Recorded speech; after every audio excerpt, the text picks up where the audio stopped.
Okay, welcome back. We are going to continue now with part two of our chapter one lecture on defining, conceptualizing, and understanding terrorism. And we left off defining terrorism, and then we spoke a little bit about the difference between international terrorism and domestic terrorism. But now we want to talk a little bit about perspective and culture. So, our views of terrorism are principally shaped by our individual perspectives and culture. A thread, a very common theme or thread that runs throughout a lot of our lectures this semester. A person's perspectives come from a process that incorporates several sources of data and at least some processing and analysis of that data. Now, in contrast, culture is a pervasive collective experience that tends to produce people who share many of the same values or ideas. So that's the difference between perspective and culture. So, again, it's the particular way of thinking about something. So, again, individual perspective results from the process of evaluating issues, events, other people, groups, and nations, and the underlying beliefs, intentions, and actions in order to assign meaning to them. And an individual perspective is produced out of a thoughtful and deliberate process that is to some degree analytical. Now, in contrast, opinion is formed internally and may not rest on those external observations or any degree of analysis. Opinion may be favorable, neutral, malignant, something like racial hatred. So reduced to a simple image, individual perspective it's kind of like what side of the street you stand on for any given type issue.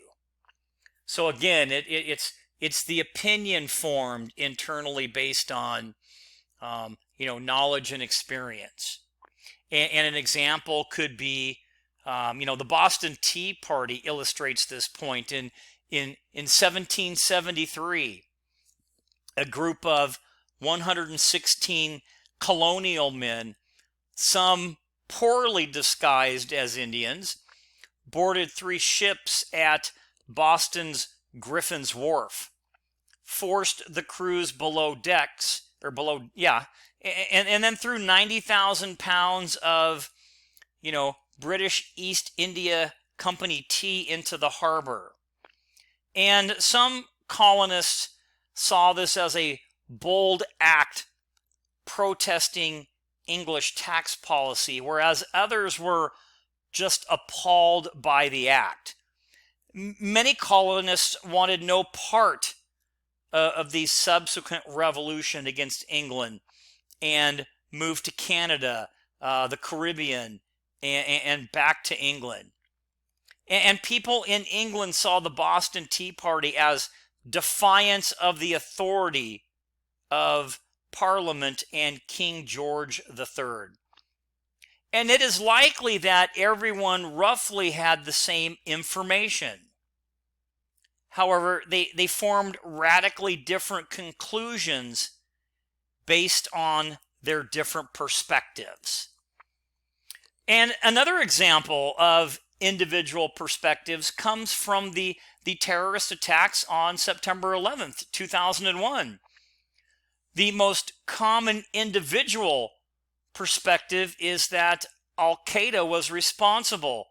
However, conspiracy theorists have offered competing, if you will, explanations, such as the government knew about the plot, but didn't stop it because they wanted a reason to invade Iraq and Afghanistan.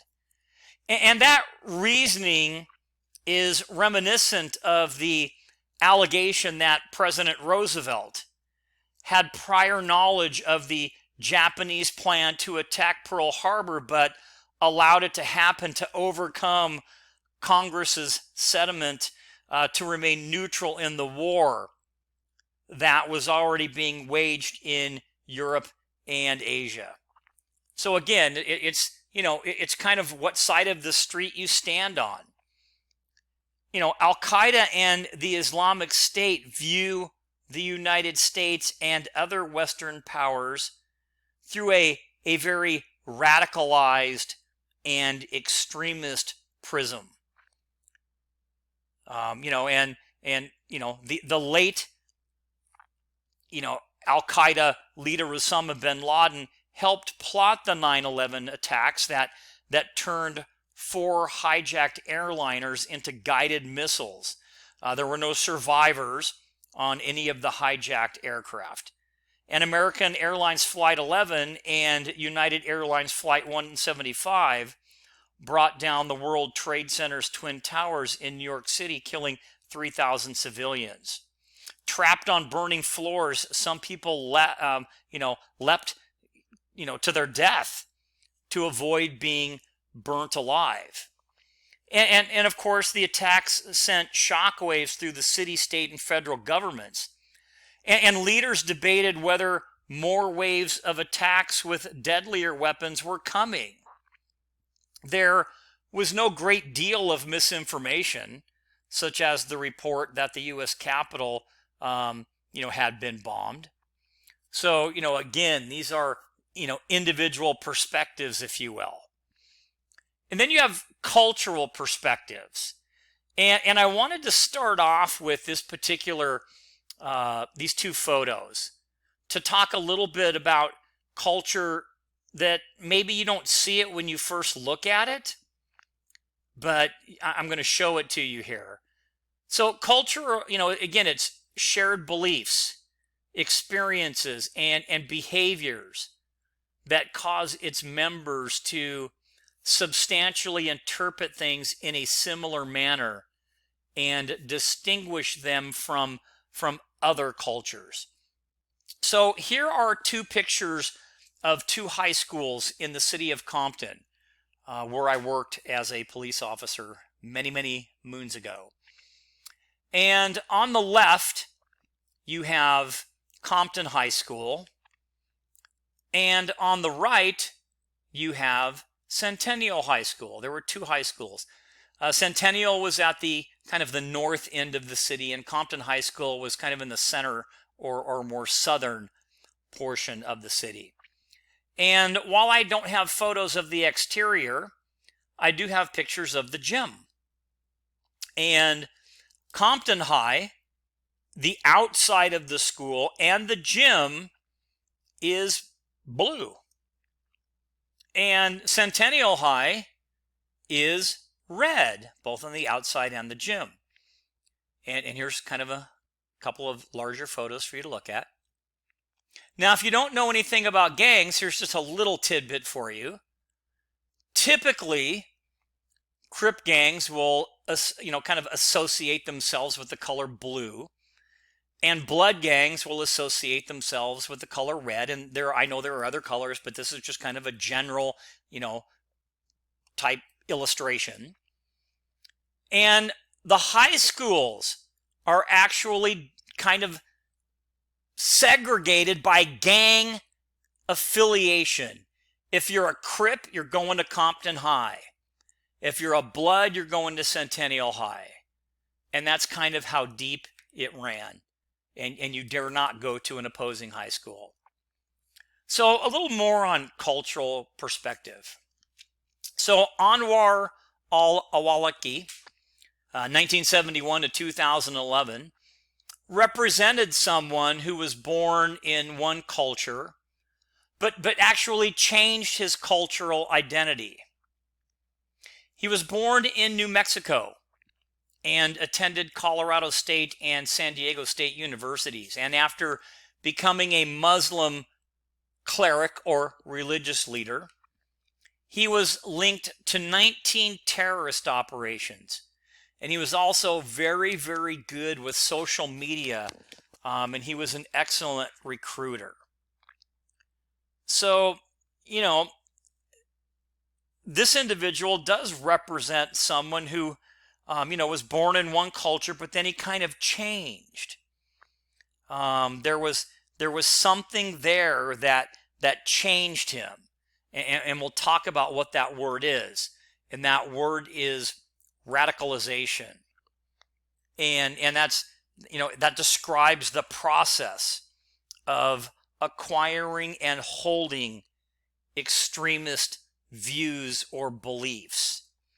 And violent extremism describes the violent action taken on the basis of those extreme beliefs. So again, you have two terms that you really should remember: radicalization and violent extremism.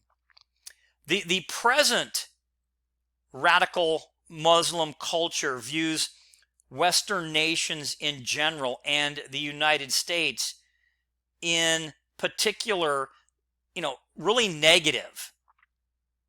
The people of Western nations are seen as the new or neo-crusaders, making war on Islam, occupying its countries, misleading some of its leaders, plundering its riches, and defiling its women and holy sites. So this is kind of the radical Muslim culture, how they view the Western nations. So there are also a number of factors that contribute to the difficulties that we have in understanding terrorism. So let's take a look at a couple of these difficulties. Well, first, multiple and complex definitions have proliferated, meaning there's just so many, and they kind of keep on coming, if you will.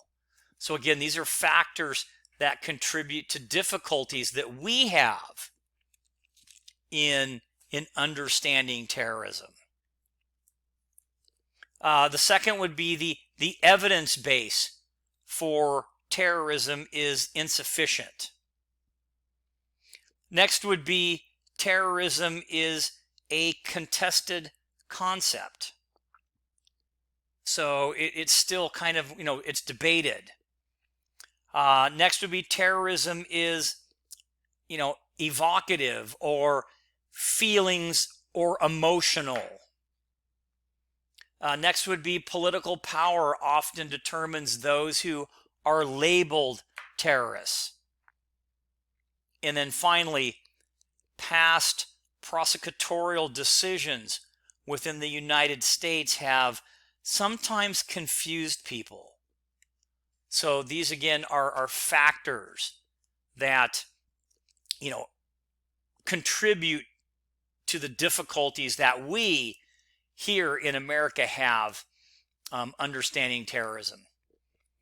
So the existence of, again, many definitions of terrorism was mentioned earlier in this lecture, but it does need a little more commentary. There is a natural physical world that exists and can be scientifically analyzed. For example, the composition of soil. To make sense of other things, we intellectually construct things. So the example is the F scale was created in 1971 to measure the intensity of tornadoes. And the F scale and other constructs are artifacts or products of our intellect. What we call reality largely consists of the world we create in our own heads, which are a lot of times filled with social constructs.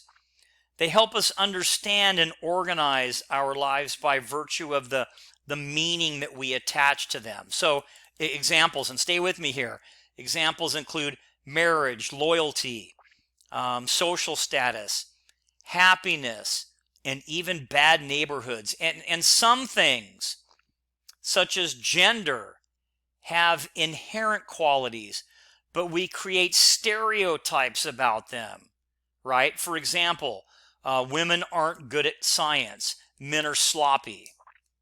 So terrorism is a non-natural world event, and it cannot be measured and characterized with scientific accuracy. Terrorism requires constructs to explain it. It is a process that can be endlessly repeated, which accounts for the numerous and complex definitions. So, we talk about something in your textbook. It's called the Bermuda Triangle of terrorism. And this is kind of how we construct our understanding of terrorism. So let's take a look at what that is. Now, first of all, if you know the Bermuda Triangle, yes, that's where all the planes and boats and people and things kind of disappear in here. And if you don't know where it is, here's an example of the Bermuda Triangle. But here is an example that you can find in your textbook on page 18 that talks about the combined efforts to define terrorism have created this, what's described as the Bermuda Triangle of terrorism. Definitions are intended to allow people to accurately distinguish one constant from the other, so that when we apply a label such as terrorism, it is done with clear meaning. However, the surplus of terrorism definitions kind of prevents us from really doing that.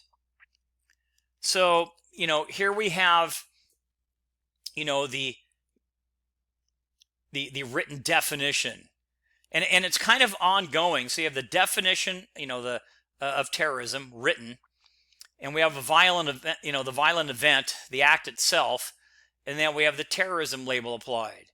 And it just kind of goes like this. This is what they call the Bermuda Triangle of terrorism.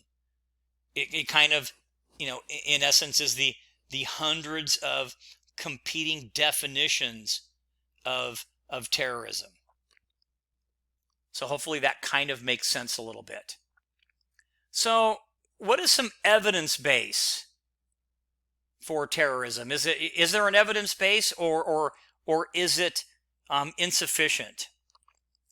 So the terrorism evidence base supporting planning, strategic thinking, and policy making is weak. A 2008 review of over 14,000 terrorism articles over a 32-year period revealed that 54% of them were written between 2001 and 2002, immediately following 9/11. So, so you think about that. So only a very small percent were based on empirical analysis, and an even smaller percent used case studies. So this also kind of accounts for some of the misunderstandings about terrorism. So, when we're talking about evidence base. So now we're gonna kind of finish up with a couple of different groups again involved in terrorism, and we're going to talk a little bit about Israel and the Gaza Strip. So a group that you should know, Hezbollah, the Party of God, is a Muslim group that views as a political organization, terrorist group, and a militia. primarily located in the Middle Eastern country of Lebanon and headed by radical cleric Sheikh Hassan Nasrallah, and formed in the response to the Israeli invasion in the 1980s. And again, they support in form of arms, training, money, and intelligence comes from Syria and Iran, and known as a force multiplier. And what that term means, a capability that when added to and employed by a combat unit significantly increases its combat potential and increases its likelihood of success. So again, that's Hezbollah.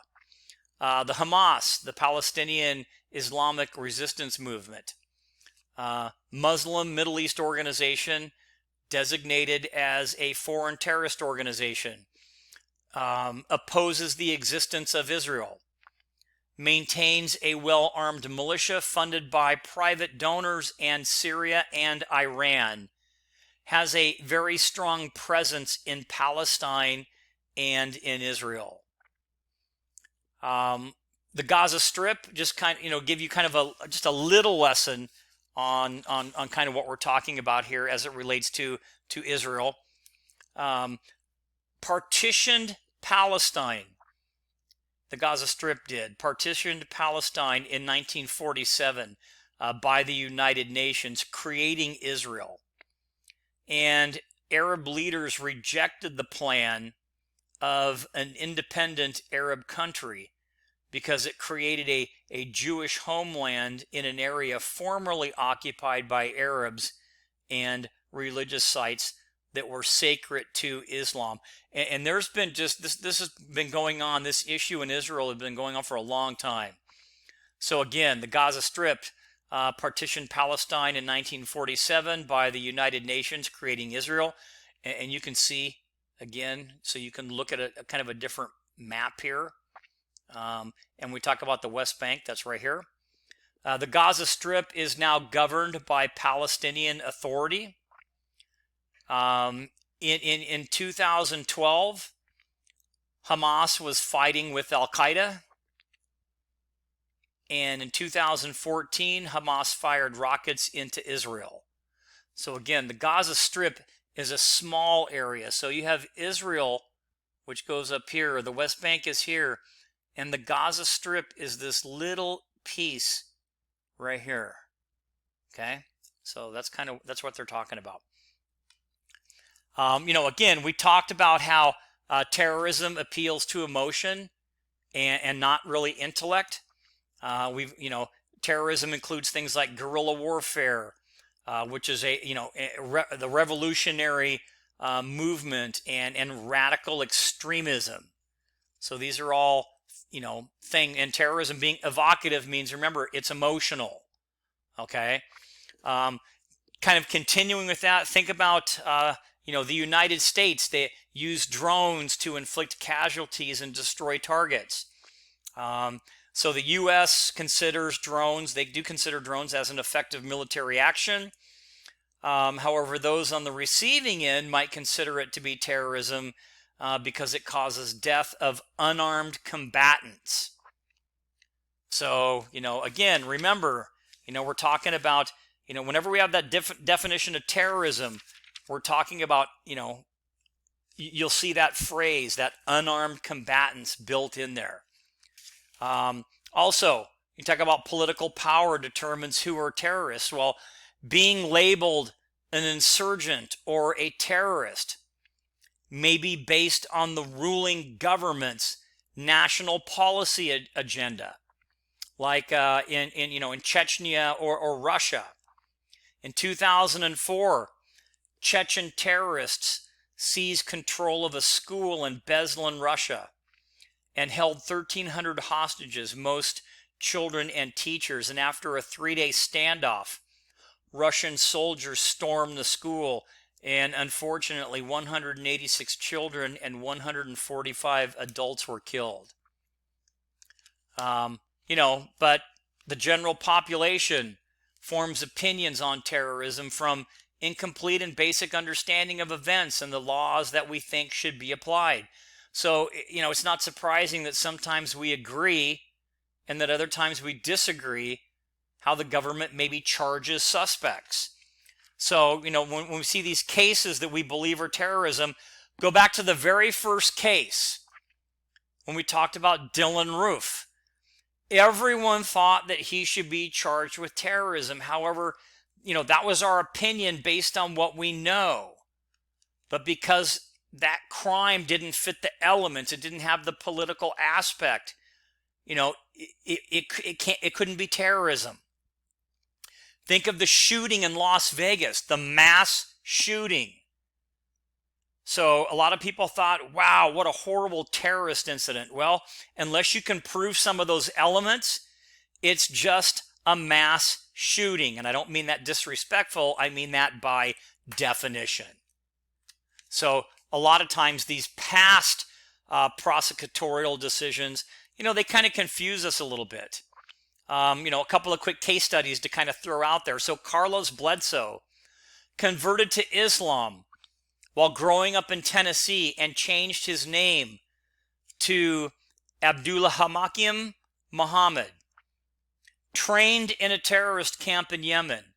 In 2003, he shot and killed a soldier in Arkansas. He claimed he was on jihad or holy war. He was not charged as a terrorist, only capital murder. So again, these are, this is the confusion that sometimes we think. We saw this one already. Nadal Malik Hassan was born in Virginia to Palestinian parents, but he was born here, was raised as a Muslim. He became a psychiatrist and was a major in the army. He had relationships with radical Muslims and resented his upcoming deployment to Afghanistan. In 2009, he killed 13 people and wounded 32 at Fort Hood, Texas. He was not charged as a terrorist. They initially were going to charge it as workplace violence. Now, a lot of us really can't understand that. But sometimes the state or the government, again, depending upon the definition and what those laws are sometimes going to dictate it. But see, that's kind of the confusion that I'm sort of getting to. All right, so a couple other things and we'll be done. So we're going to talk now briefly about some different types of warfare. We're going to look at traditional versus irregular war. So conventional warfare or traditional. So this occurs between nations and relies on direct military confrontation to defeat an adversary's armed forces, to seize or retain territory in order to force a change in the government, etc. So that's kind of the conventional means, if you will. But irregular encompasses like small wars, little insurgencies, sub-state forces, so small groups that don't engage in conventional ways. So they use these kind of guerrilla tactics or these terror tactics. And the phrase is called asymmetric warfare or asymmetrical, meaning it's a little different. So when you look at, it's not like two armies. If you ever watched like an old movie, even if you go all the way back to the Revolutionary War, you had one army on one side and one on the other, and then charge, and they came together. Even in some other wars, you would have an army occupying one area, an army occupying another, and they would kind of battle. But this irregular war is different. Take, for instance, adding in suicide bombing. That's kind of not normal. Adding in, improvised explosive devices, IEDs, that look like trash. And you can see the the detonation cord going out. And then as a military vehicle would roll past this, it would be detonated, and it would, be devastating to those going by. So asymmetric warfare, it means to not attack head on, and to hit those areas where you least expect to be hit. It's meant to have a psychological impact or shock. It provides power to the powerless. It lessens the stronger opponent's ability to fight in a conventional standard way.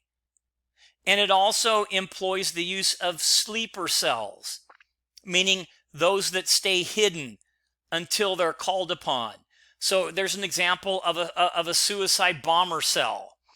And you have the bomber themselves, the reconnaissance cell. This is the information group. And none of these people, they don't meet.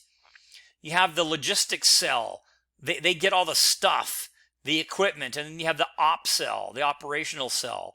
They plan and lay out the operation. And they each have their own job. Think of 9/11. Do you think everyone involved in the attacks on 9/11 that morning got on a plane and flew over here? Or do you think that they were here, maybe for many years, blending in, working, looking like they all belong, until they were called upon to do whatever it was that they were called upon to do? And that's that's asymmetric warfare. So terrorism, sometimes it's viewed as, not a type of irregular warfare, although it does include it.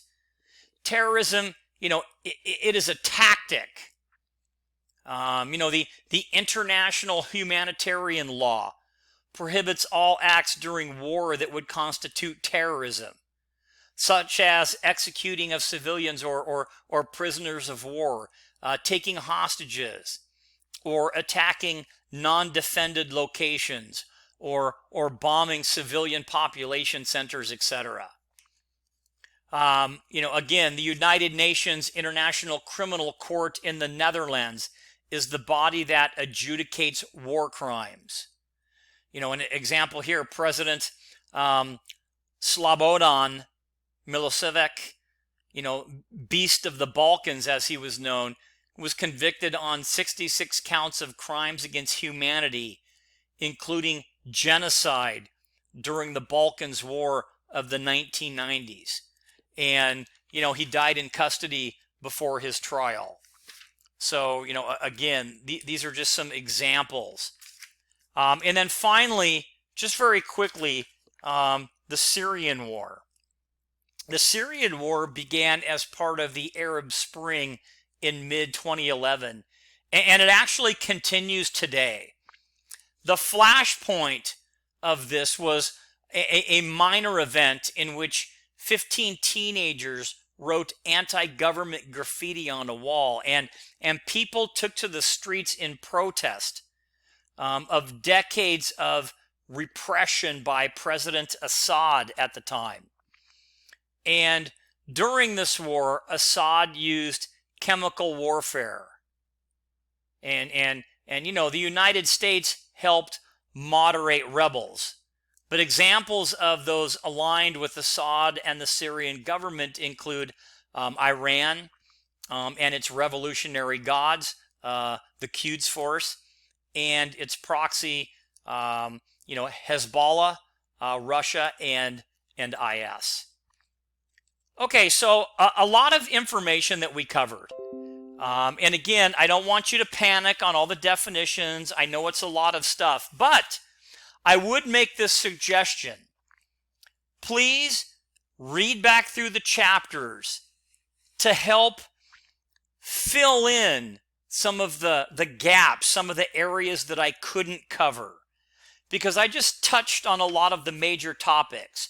And I really want you to understand that you're not going to learn everything. There's just so much. So just look at those big things that I talked about, and you'll be fine. So don't worry. So with that being said, This is going to complete our part 2 lecture on chapter 1, defining, conceptualizing, and understanding terrorism.